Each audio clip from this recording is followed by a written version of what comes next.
Good evening children. 12th class chemistry में आज हम पहला वीडियो शेयर करेंगे बैच नंबर 2 में, और चैप्टर में स्टार्ट करने वाले हैं सॉल्यूशन। मतलब ज़्यादा मेन जो आपको समझना है 12th में वो ये है कि आपका 70 मार्क्स का थ्योरी का पेपर होना है एंड 30 मार्क्स का आपका प्रैक्टिकल होगा। सही है। इस साल बोर्ड प्लानिंग कर रहा है कुछ सिलेबस को रिड्यूस करने का, अभी कंफर्म न्यूज नहीं है, जब होगा तब देखा जाएगा। हम सारा सिलेबस पढ़ेंगे बिकॉज IIT जेईई मेंस वगैरह में पूरा सिलेबस आपको अगले साल देखने को मिलेगा। एक और इम्पोर्टेंट चीज, सॉल्यूशन स्टार्ट क्यों करने वाले हम पहले, सिंपल लॉजिक है। सॉल्यूशन में आपने जो 11th का पूरा पढ़ा हुआ है, mole concept, molarity, normality, mole fraction, ये सब जहाँ एंड होता है 11th में, वहां से क्लास सॉल्यूशन का आपका, ये चैप्टर सॉल्यूशन आपका स्टार्ट होता है। फायदा क्या मिलेगा आपको, ऐसा नहीं लगेगा कि कुछ नया आ गया है 12th में। मतलब आप पुराना 11th का पढ़कर निकले हो तो आपको वही नॉलेज आपका दोबारा रिकॉल हो जाएगा, तो यू विल फील कंफर्टेबल, अच्छा लगेगा आपको। मेजर चैप्टर है सॉल्यूशन केमिस्ट्री का, 5 मार्क लेसन है।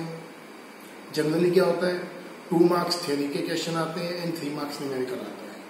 चेंज करें तो कभी कभी 2 मार्क्स न्यूमेरिकल, 3 मार्क्स थ्योरी के क्वेश्चन आते हैं। बहुत मजेदार चैप्टर है, मजा आने वाला है। क्लियर है?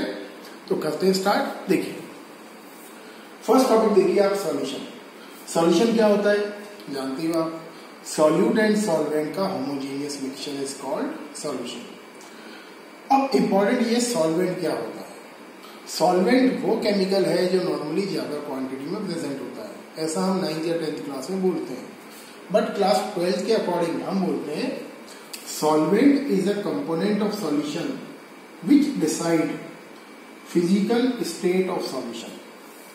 मतलब सॉल्यूशन का वो पार्ट जो सॉल्यूशन की फिजिकल स्टेट को डिसाइड करता है, that one is called solvent. Clear?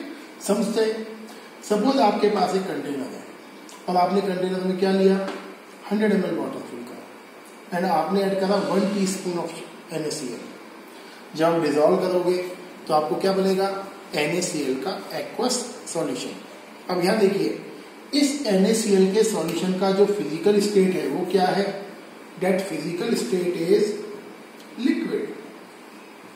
और NaCl और वाटर, इन दोनों में से लिक्विड कौन है, वाटर है ऑफ कोर्स, तो आपका वाटर कौन है, सॉल्वेंट है।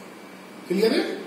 तो सॉल्वेंट कौन होता है, the part of solution which is generally present in more quantity and also decide physical state of solution। Clear है? हमारे जो चैप्टर है क्लास 12th में, that class 12 chapter solution carry binary solution, आपके ट्राइनरी टेट्रानरी सॉल्यूशंस नहीं है। मतलब ऐसे सॉल्यूशन आपके सिलेबस में आपको पढ़ना है जो ओनली 2 कंपोनेंट से मिलकर बने हों, 1 सॉल्यूट एंड 1 सॉल्वेंट। इसके आगे नहीं जाना है। अगर आपने 3 या 4 वाले केसेस आपने न्यूमेरिकल्स में करने हो तो सब IIT जेईई वाले केस है, इवन वहां भी नहीं आते हैं। तो 2 कंपोनेंट वाले सॉल्यूशंस आपको पढ़ने हैं। सही है बेटा? बढ़ते हैं आगे। देखिए सबसे पहले हम डिस्कस करते हैं डिफरेंट टाइप के सॉल्यूशन की कैटेगरीज को। टोटल 3 टाइप के सॉल्यूशंस होते हैं, gaseous solution, liquid solution and solid solution. Definition में ऐसा कुछ खास है नहीं। गैसियस सॉल्यूशन का मीनिंग क्या है, ऐसे सॉल्यूशन जिसका एटलीस्ट 1 पार्ट क्या हो, गैस हो। लिक्विड सॉल्यूशन जिसमें एटलीस्ट 1 कंपोनेंट क्या हो, लिक्विड हो। सॉलिड सॉल्यूशन एटलीस्ट 1 क्या हो, सॉलिड हो। आउट ऑफ दीज 3 कैटेगरी सबसे इंपॉर्टेंट कैटेगरी है आपके सॉलिड सॉल्यूशन।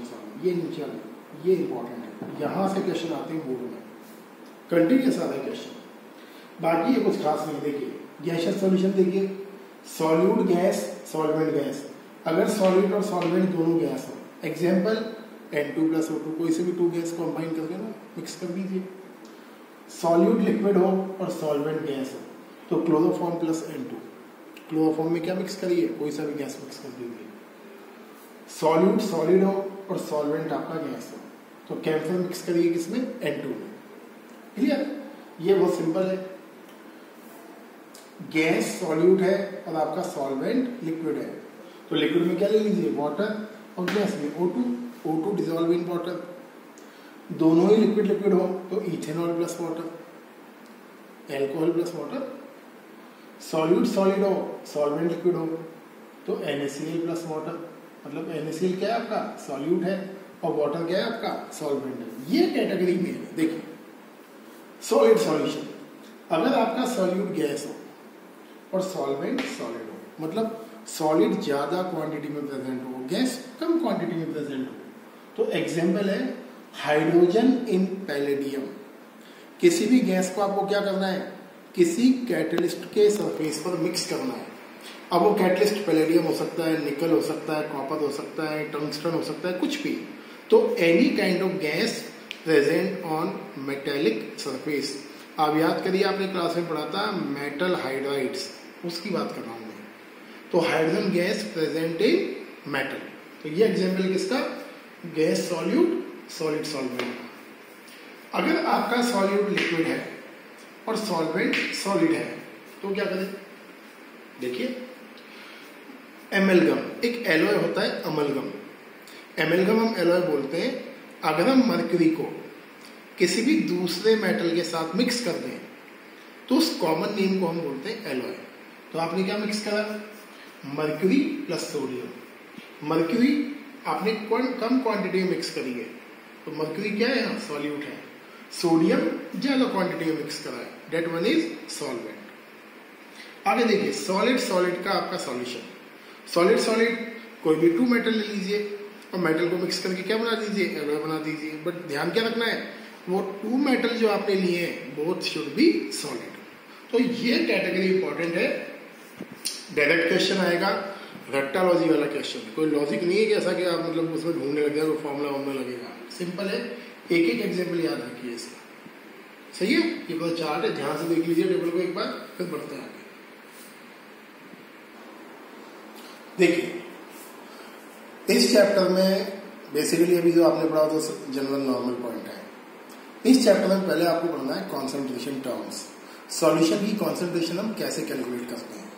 डिफरेंट टाइप के टर्म्स सॉल्यूशन की कॉन्सेंट्रेशन को कैलकुलेट करने के लिए मेंशन है। क्लास 11 में आपने क्या पढ़ा है, molarity, molality, normality, mole fraction, ये सब पढ़ा हुआ है। ppm पार्ट्स पर मिलियन, यहाँ कुछ और टर्म ऐड करनी है, तो वन बाय वन लेते हैं, ध्यान से देखिए। फर्स्ट टर्म है आपका कॉन्सेंट्रेशन का मास परसेंटेज। क्लियर, फॉर्मूला आपसे कोई नहीं पूछने बैठा है, आपको आना है सीधा न्यूमेरिकल। अब देखिए मास परसेंटेज का सिंबल है W/W परसेंटेज, ये लिखा हुआ है। फॉर्मूला सिंपल है, mass of a component upon mass of solution multiply by 100। अब ये कंपोनेंट सॉलिड भी हो सकता है, ये कंपोनेंट सॉल्वेंट भी हो सकता है। तो सिंपल वर्ड में बोले, mass of any component present in पर 100 पार्ट्स ऑफ सॉल्यूशन। सुन लीजिए, mass of any component present in पर 100 ग्राम और parts of solution is called mass by mass percentage. जैसे आपको लिखा हुआ है 10% W/W NaCl, इसको डिकोड करना आना चाहिए। अब डिकोडिंग इसकी होनी चाहिए, क्यों कि इसी पर आगे आपके न्यूमेरिकल बनने वाले हैं बढ़िया स्टैंडर्ड के।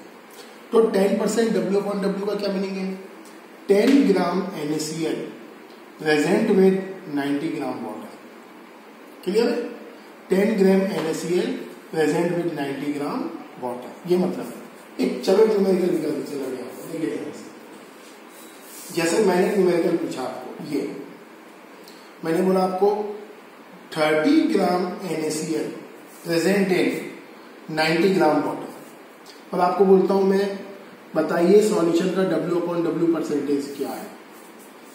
तो आप क्या करोगे, देखो W/W percentage equal mass of component NaCl 30, total mass of solution, solution क्या था 30 प्लस 90, लिख दूं मैं डायरेक्ट 120 मल्टीप्लाई बाय 100, ये सॉल्यूशन। क्लियर है, तो 1 मार्क न्यूमेरिकल आ सकता है, चांस कम है ऐसे आने के, इतना सिंपल तो क्या देगा 12th स्टैंडर्ड में, है ना। तो फर्स्ट टर्म है आपका मास बाय मास परसेंटेज। बढ़ते हैं आगे, सेकेंड कॉन्सेंट्रेशन टर्म है आपका मास बाय वॉल्यूम परसेंटेज।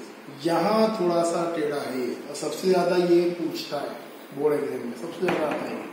देखिए लिख देता हूं, सीबीएसई पॉइंट ऑफ व्यू से बहुत ज्यादा इंपॉर्टेंट है। Formula mass of component upon volume of solution multiply by 100। अब यहां ध्यान रखना है, आपको बोला 10% W/V इथेनॉल, तो मतलब क्या है 10 gram ethanol present in 100 ml water. अब आप बोलोगे ये क्या चीज है, वाटर, या मैंने लिखा आपको सॉल्यूशन। यहां आप बोलोगे सर 10 ग्राम है, तो आपने वाटर 90 ग्राम क्यों नहीं लिया? Volume can be change. अब क्या देखो, समझो पहले, समझो उस चीज को, आप समझिए, मैं बता रहा हूं। देखिए क्लास 9 में एक एक्टिविटी पढ़ा होगा आपने, वो ध्यान से देखिए आप एक्टिविटी। सपोज आपने 100 ml वाटर लिया, आपके पास 100 ml वाटर है और आपने 10 ग्राम C2H5OH मिक्स करा, 10 ग्राम। या मैं कुछ नया लेता हूँ, सॉलिड लेता हूँ यहाँ, और आपको कंफ्यूजन होगा, बोलोगे सर ये क्या है? ये NaCl लिया आपने, 10 ग्राम NaCl लिया, और कुछ नया कर लेते हैं, चलिए ये 10 ग्राम NaCl। सेम एक्टिविटी आपने पढ़ा हुआ है क्लास 9 में। क्वेश्चन ये है कि अगर हम 10 ग्राम NaCl वाटर में ऐड करें, तो पहला क्वेश्चन मैं आपको बताना, मास बढ़ेगा या नहीं बढ़ेगा? मास बढ़ेगा। 10 ग्राम इन वाटर कितना है? 100 ml। वाटर का 1 ml इक्वल होता है 1 ग्राम। ये ध्यान रखना, भूलना मत कभी भी, ये यूनिवर्सल ट्रूथ है और ओनली वाटर के लिए ट्रू है। ये ट्रिक है वाटर के लिए भी। वाटर का 1 ml इक्वल 1 ग्राम इक्वल 1 सेंटीमीटर क्यूब। ये ध्यान रखना, ये केवल वाटर के लिए ट्रू है। वाटर की डेंसिटी 1 होती है। तो मैंने बोला 10 ग्राम NaCl एंड 100 ग्राम वाटर, तो टोटल मास कितना हुआ? 110 ग्राम। लेकिन अगर मैंने बोला 10 ml NaCl को हम वाटर में मिक्स करते हैं 100 ml में, तो क्या वॉल्यूम चेंज होगा? आंसर है वॉल्यूम चेंज नहीं होगा। फिर क्लास 9 की एक एक्टिविटी हो क्या बोलती है, व्हेन वी डिसॉल्व NaCl, तो NaCl क्या करते हैं? The particle of NaCl occupied A space present in between the particle of water. मतलब जब हम NaCl के पार्टिकल को वाटर में डालते हैं, तो NaCl के पार्टिकल वाटर के मॉलिक्यूल के बीच में जो स्पेस प्रेजेंट है, उस स्पेस को ऑक्यूपाई कर लेते हैं। इसीलिए वाटर का वॉल्यूम चेंज नहीं होता है, न लेवल अप होता है न लेवल डाउन होता है। और आपको सॉल्यूशन कितना लेना है? 100 लेना है। इसीलिए हम वाटर को क्या लेते हैं यहाँ इस केस में? 100 ml।